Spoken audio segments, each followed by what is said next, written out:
Good morning दोस्तों। आज हम इस वीडियो में नरेशन एक नई टॉपिक पढ़ेंगे जिसका नाम है नरेशन। नरेशन का अर्थ होता है हिंदी में, उसे हम क्या कहते हैं? कथन। क्या कहते हैं? कथन। नरेशन को हिंदी में क्या कहते हैं? कथन।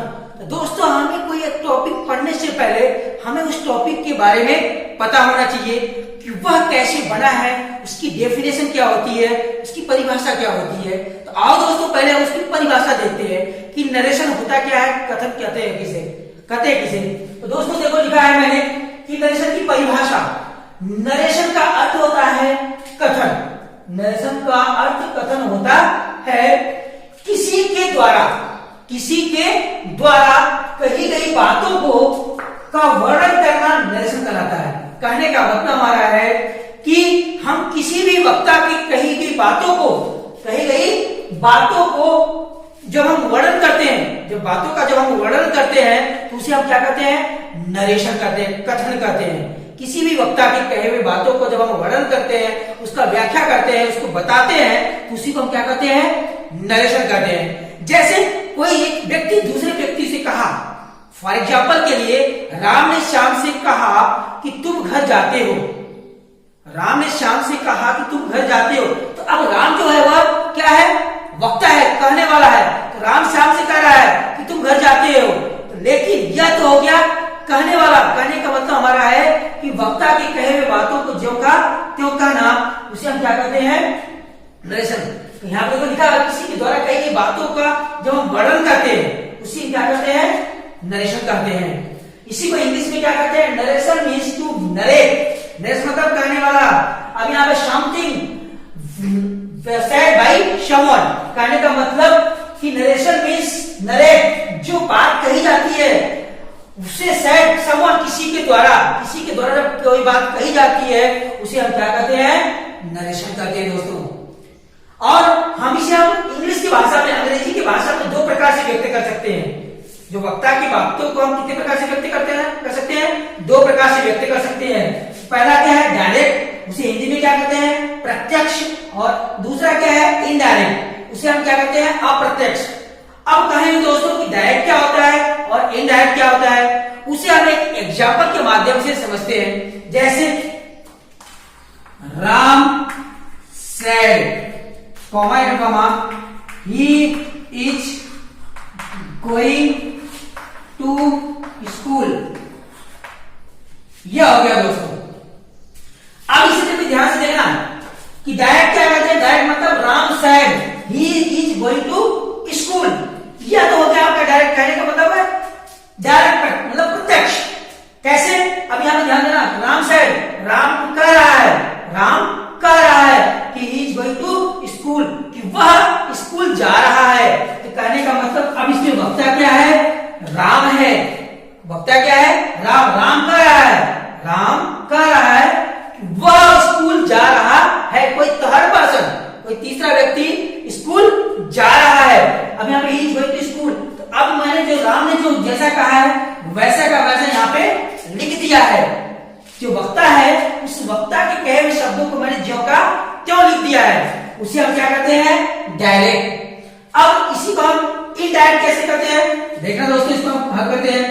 Ram said that he was going to school.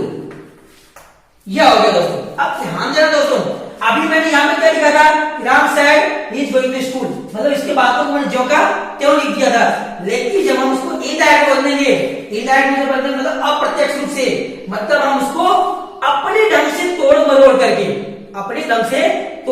करके कहेंगे।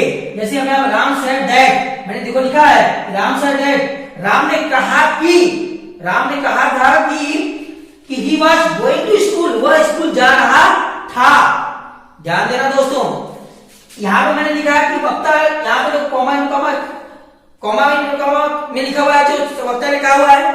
और लेकिन यहाँ पे क्या मैंने किया है? इसमें अपने ढंग से कुछ शब्द जोड़ दिए हैं, अपने ढंग से कोई शब्द जोड़ दिए हैं, जिसको हम कहते हैं इनडायरेक्ट, मतलब अप्रत्यक्ष रूप से हमने उसको कहा है अपने ढंग से, उसका सारांश व्यक्त करना।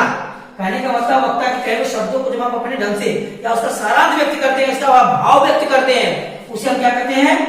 इनडायरेक्ट कहते हैं।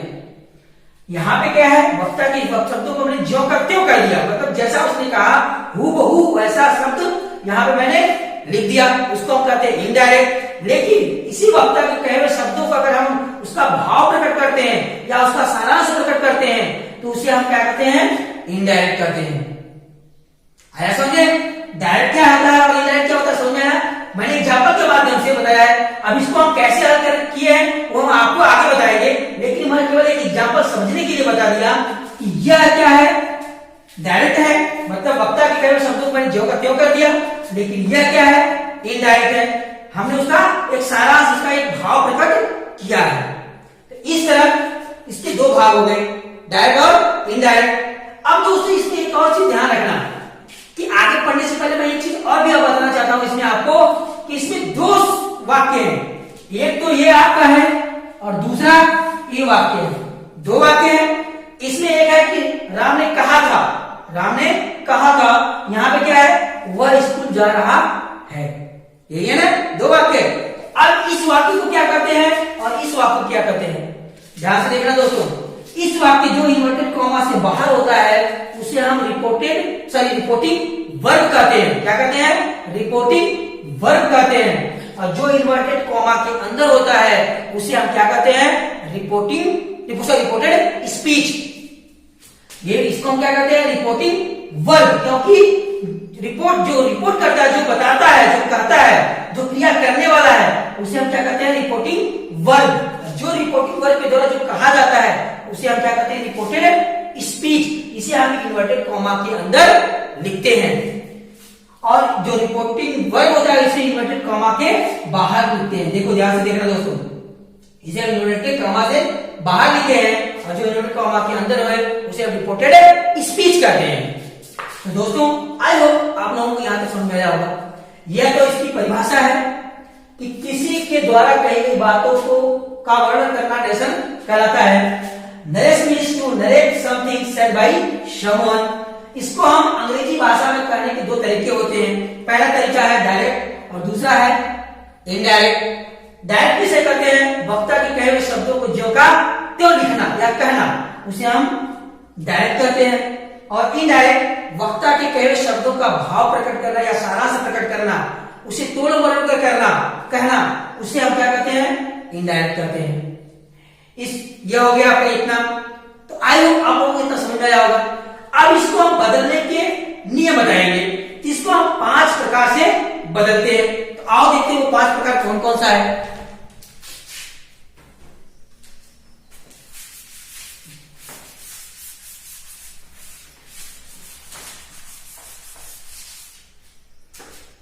पहला है असर्टिव सेंटेंस, दूसरा है इंट्रोगेटिव,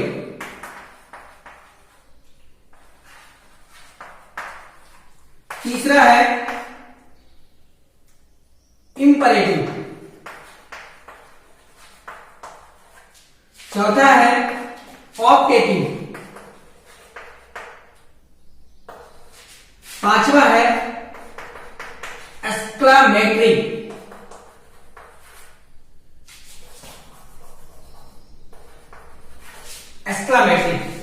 इस 5 प्रकार से हम नरेशन को बदलते हैं। अब ये 5 प्रकार से हमें अलग अलग, पहले इसे हम देखेंगे, इसके बाद इसे देखेंगे, इसके बाद इसे देखेंगे, इसके बाद इसे देखेंगे, इसके बाद इसे, हम इस 5 को इस प्रकार से देखेंगे अलग अलग। तो सबसे पहले हमें पढ़ना है, क्या पढ़ना है?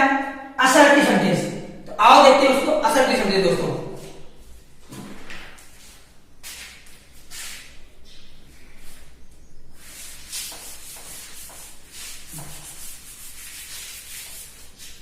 पहला है दोस्तों असर्टिव सेंटेंस।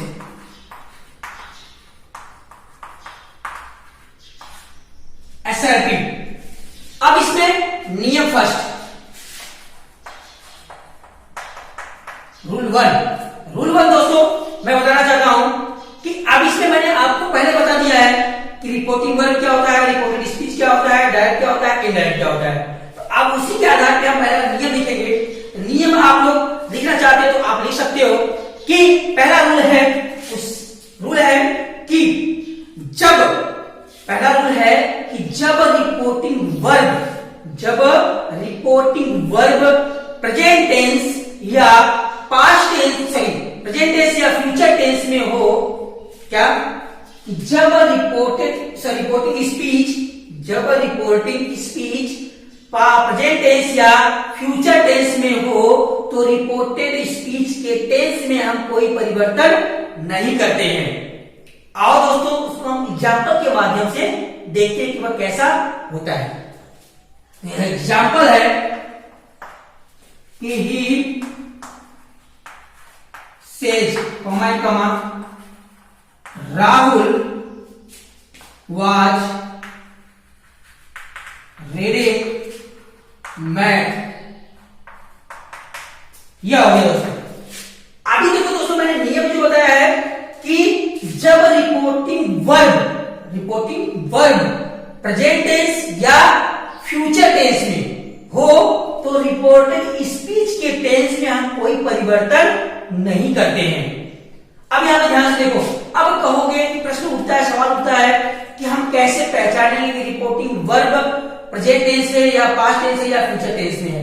उसके लिए दोस्तों मैं आपको बता रहा हूं कि जब रिपोर्टिंग वर्ब में से या सेज आए तो कौन सा होता है? प्रेजेंट होता है। क्या होता है? प्रेजेंट होता है। अगर इसी जगह सेड आ गया तो ये पास्ट हो गया, और इसी जगह अगर विल से आ गया तो यह फ्यूचर हो गया। ध्यान से देखना दोस्तों कि जब रिपोर्टिंग वर्ब में से या से जाए तो कौन सा टेंस होता है? प्रेजेंट होता है। अगर सेड आ गया तो पास्ट होता है, अगर विल से आ गया तो क्या हो गया? फ्यूचर हो गया। तो दोस्तों इस तरह अब हमें यह पता चल गया कि कौन से टेंस में आया, क्या पता कर लेंगे हम। अब यहां पे क्या आया हुआ है? से आया हुआ है। ये कौन सा टेंस है? प्रेजेंट टेंस है। अब हमें यह पता चल गया कि ये प्रेजेंट टेंस है, तो अब हमें इसके टेंस में हमें कोई परिवर्तन नहीं करना है। केवल दोस्तों यह दिमाग में रखना है कि जब हम इसका इनडायरेक्ट बनाते हैं तो कॉमा को हटा करके हम क्या लगाते हैं? दैट का प्रयोग कर देते हैं। तो आओ देखते हैं इसको हम कैसे बदलते हैं। यहां पे क्या हो गया? He says. अब कॉमा हटा क्या लगाएंगे हम? दैट। अब उसके बाद हम क्या लगाएंगे? अब हमें ये जो यहां पे सब्जेक्ट है इसको सब्जेक्ट लिख देंगे हम यहां पे। राहुल टेंस से परिवर्तन करना नहीं है। Was reading maths. ध्यान देना दोस्तों। अब यहां मैंने इसके नियम में पहले बता दिया है कि जब रिपोर्टिंग और प्रेजेंट टेंस या फ्यूचर टेंस में हो तो इसके टेंस में हम परिवर्तन नहीं करते हैं। तो उसके लिए पहचान भी बता दिया, अगर से और सेज आ गया तो प्रेजेंट, सेड आ गया तो पास्ट, और विल से आ गया तो फ्यूचर। तो यहां पे क्या आया हुआ है? सेज आया हुआ है। इसका मतलब ये प्रेजेंट में है, इसके टेंस में हम कोई परिवर्तन नहीं करेंगे। केवल क्या करेंगे? कॉमा हटा क्या लगाएंगे हम? दैट कंजंक्शन का प्रयोग कर देंगे। बाकी जो का त्यों लिख देंगे। एक और एग्जांपल देखते हैं हम। एक एग्जांपल और देख लेते हैं। देखो इसी नीचे लिख देते हैं, जैसे रमेश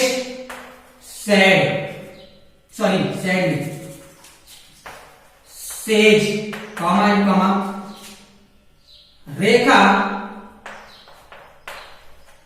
रेखा इज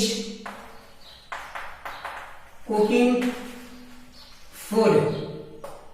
ये हो गया दोस्तों। अब इसको आप कैसे बनाएंगे? अब यहां पे भी देखो सेज आया है, इसका प्रेजेंट है, इसलिए इसका टेंस में परिवर्तन नहीं करना है। क्या हो जाएगा? Ramesh says that. कंजंक्शन क्या रह जाएगा? दैट। फिर इसके बाद रेखा इज कुकिंग फूड। ये हो गया। इस तरह हम बनाएंगे। अगर इसी जगह फ्यूचर टेंस मतलब कहने का मतलब फ्यूचर भी होगा, जैसे विल सेज, तो हमें कोई परिवर्तन नहीं करना, केवल कंजंक्शन दैट का प्रयोग ही करना है, बाकी जो का त्यों लिख देना है। कहने का मतलब है, जैसे एग्जांपल एक और देख देते हैं आपको। जैसे देखो he will say comma the teacher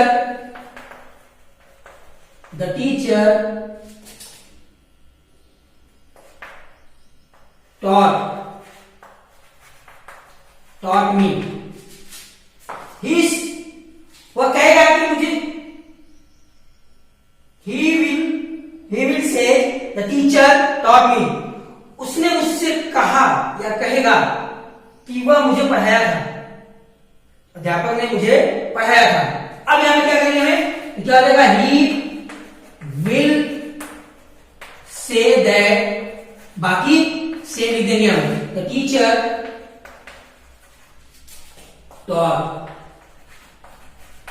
taught me.